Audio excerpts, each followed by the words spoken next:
Good day to everyone out there. Welcome to another episode of Throwing It Back with Sean Farrell. God is great all the time. All the time, God is great. And we're going to get right into it. So, the mid-90s to the late 90s Lakers were one of the most talented teams in the NBA. But that's where it pretty much stopped right there. They were a very good team. A talented team, but that's where it stopped. They weren't as good as Chicago. They weren't as good as Utah. They weren't as good as even San Antonio in the late 90s. Now, I know San Antonio had a rough year in 1997, 20-62. But they came right back the very next year, and they were one of the best teams in the league.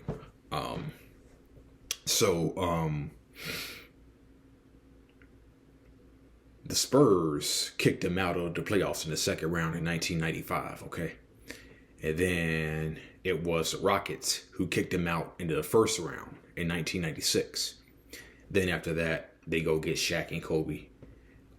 Dale Harris was already there.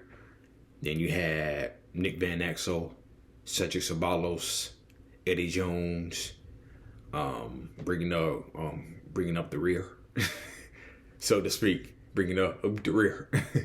And then you had rookie Derek Fisher, and Travis Knight, along with George McLeod and Sean Rooks.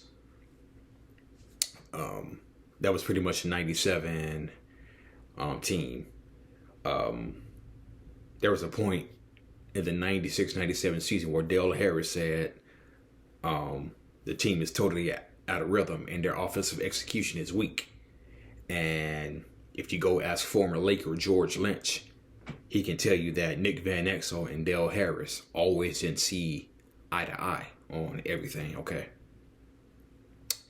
But Shaq missed a good amount of time in the 96-97 season. He only played in 56 games that year. Kobe played in 71 games, averaged 15 minutes a game, and averaged 7 points a game. Okay. And made it to the second round of the playoffs where they got kicked out by Utah 4-1. The game that they won, game 3, Kobe scored 17 points in the fourth quarter. And they won in a blowout, 104-84. Karl Malone comes right back the next day, the next game, with 42 points of his own. And the Jazz are up 3-1.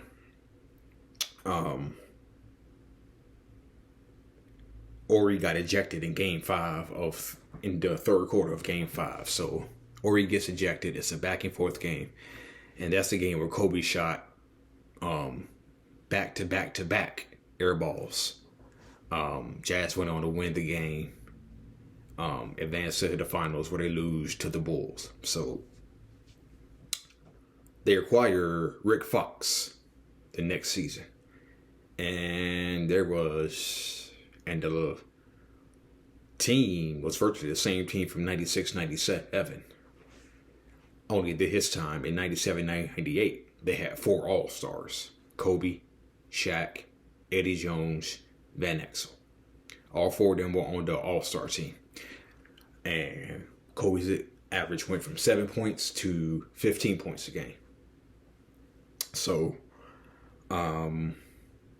they had 4 Lakers in the All-Star game. Finished the year 61-21. They were slipping in March, April. That's when Jerry West wrote a letter to them saying, each of you guys are letting this season slip away and whatnot. And so the players read it, and they went on long winning streaks. Lost a game, went on another long winning streak, lost a game, then went on another long winning streak. So they finished the year 61-21 behind Chicago and Utah, who both finished 62-20. And me, wanting to see the Bulls and Lakers in the finals, I was thinking the 1998 championship series is going to be Chicago versus LA, just like it was in 91. So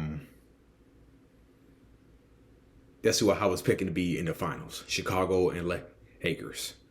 In my mind, I'm like, forget Utah. No, Utah can't beat Utah. Utah can't beat LA. So the Lakers kick out Portland 3-1 in the first round.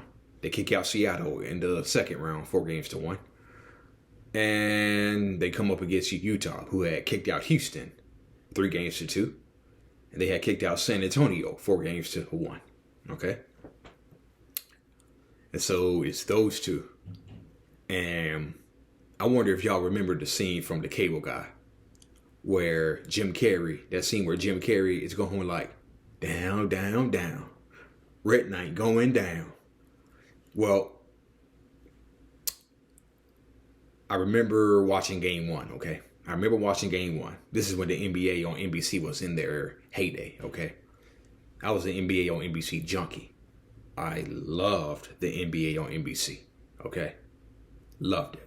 Loved it, loved it, loved it. Loved everything about it. The showtime, the broadcasters, the games, everything about it. So, anyway. So, I'm watching game one, and they're showing the Lakers pregame routine just before they cut to commercial. And they're going like, down, down, down. Utah going down. Down, down, down. Utah going down. Down, down, down. Utah going down. Boy, oh boy. You talk about a thorough ass whooping. The Utah Jazz were up 40-15 at the end of the first quarter. In case you didn't hear me again, the Utah Jazz were up 40-15 at the end of the first quarter. And they won the game 112-77. Think about that for a second. Think about that for a second. You got a team that's sitting up here talking about Utah going down. Then you come out and you're down 40-15 at the end of the first quarter because you don't want to play no defense and you not trying on defense and you ain't scoring on offense. And Kobe Bryant talked about this a few years later. He said they weren't, Kobe Bryant said in 2000, they weren't even close to becoming a championship team. Those early Shaq Kobe years, they weren't even close. Okay. So Utah pretty much swept them pretty much easily, 4-0.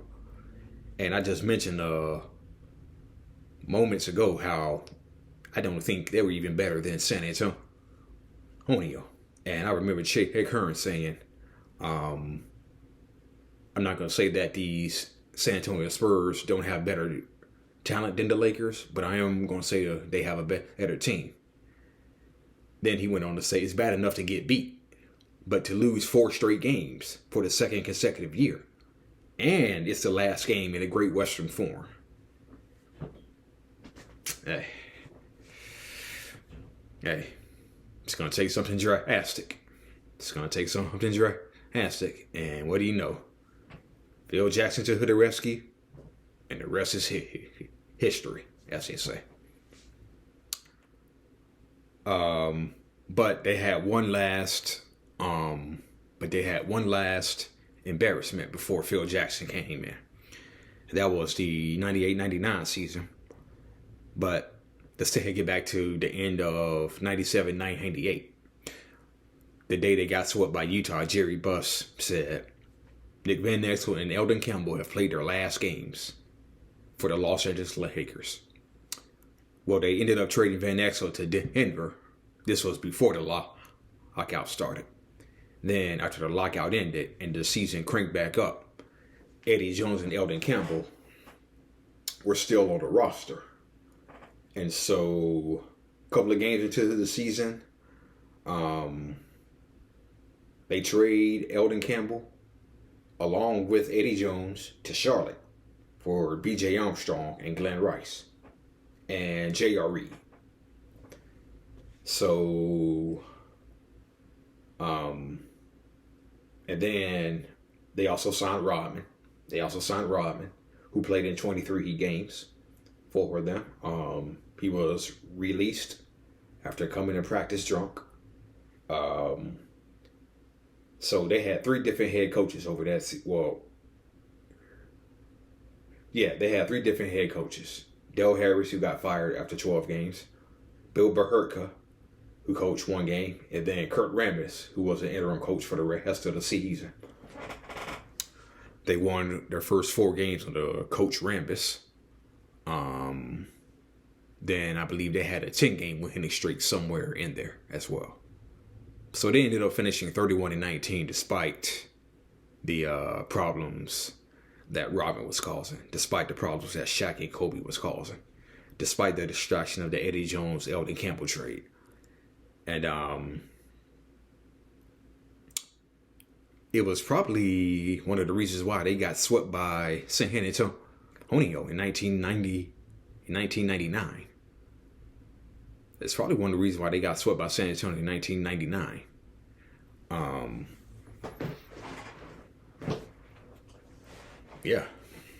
Yeah. Once they made that trade for Glenn Rice, really didn't have nobody to defend Tim Duncan. I know J.R. Reed really couldn't play him. So, but like I said, they got Phil Jackson. Rest is history. So big threes have been a part of the NBA for a long while. You can go all the way back to the Minneapolis Lakers with George Mikan, Slater Martin, and Vern Mickelson. You got the Celtics of Cousy, Russell, Sam Jones. Cousy retires. Then you have Havlicek, Russell, Sam Jones. The Lakers' big 3, West, Baylor, Chamberlain. The 80s Lakers' big 3, Kareem, Magic, Worthy. The Celtics' big 3 of the 80s, Parrish, McHale, Bird. The Bulls' big 3, Rodman, Pippen, Jordan.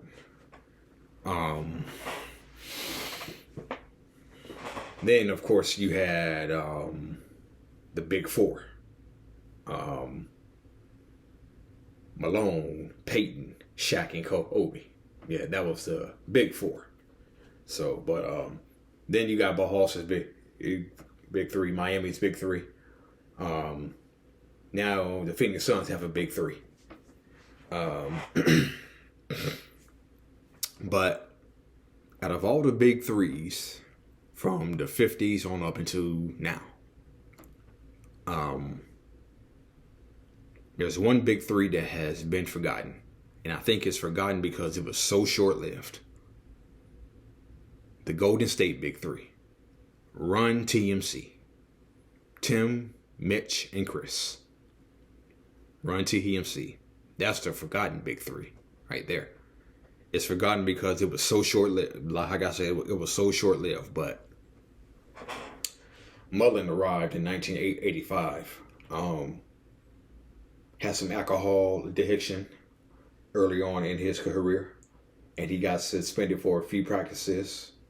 Got suspended by Don Nelson after missing a couple of practices during the 87-88 season. He went to rehab for a month, and that month he was Chris Mullin. And the rest is history. He just recently coached St. John's. He was on the 92 Dream Team, multiple-time All-Star.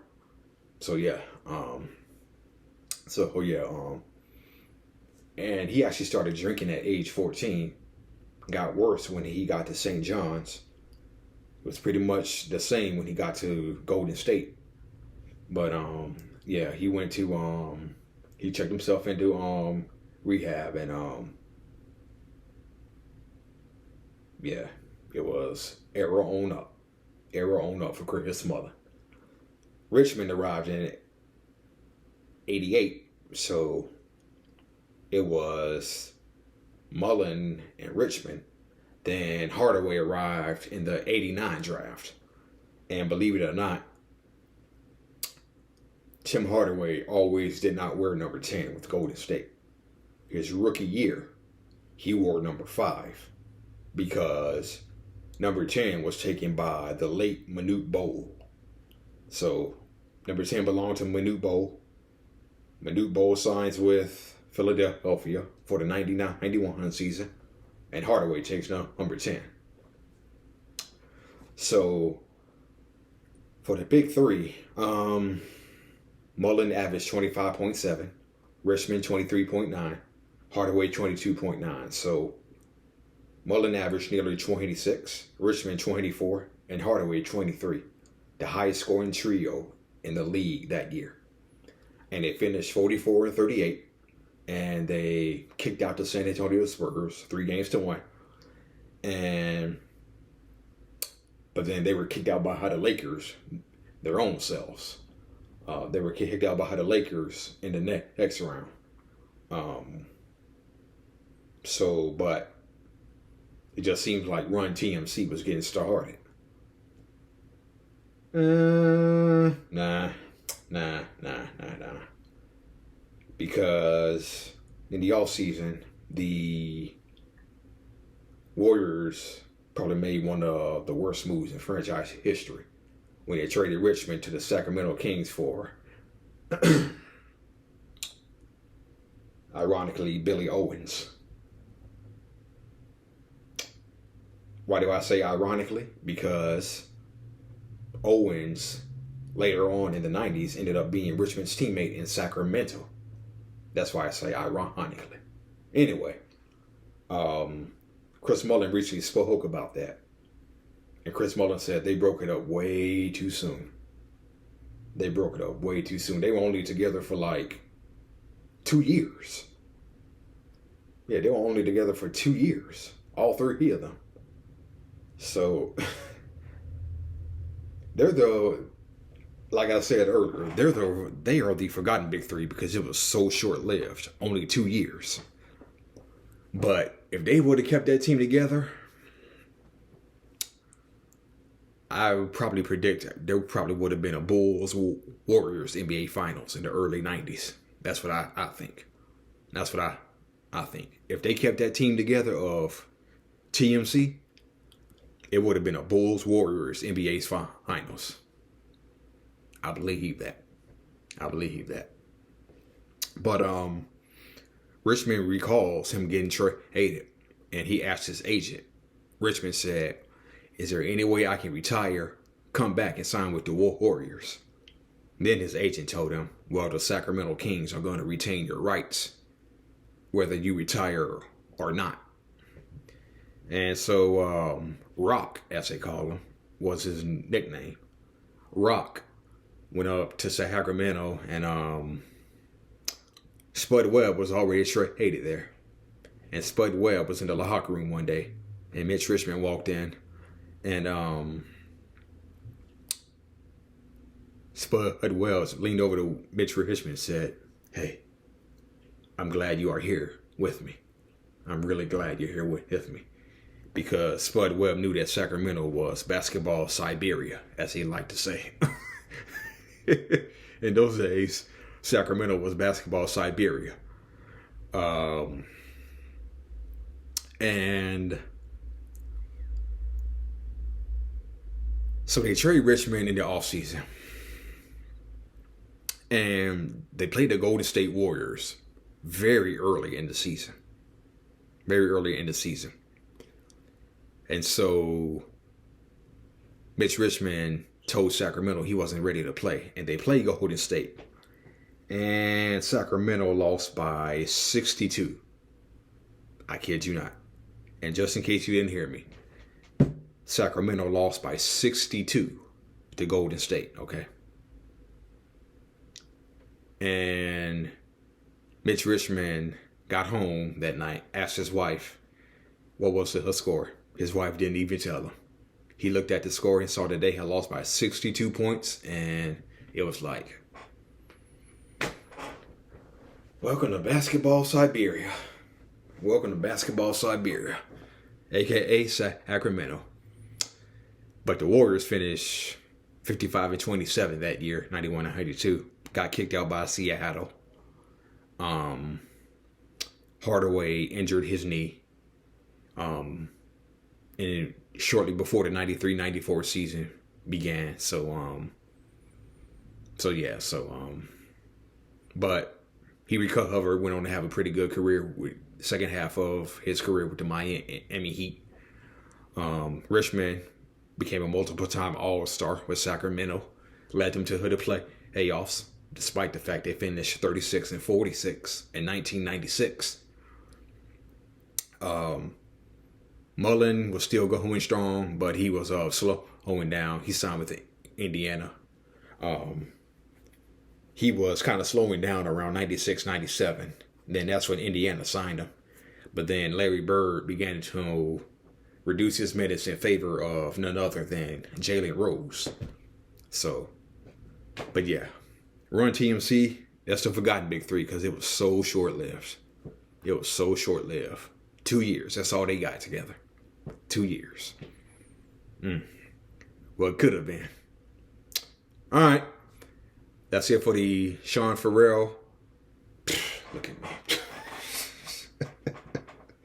That's it for Throwing It Back with Sean Farrell. I'm out of here, y'all. Peace out.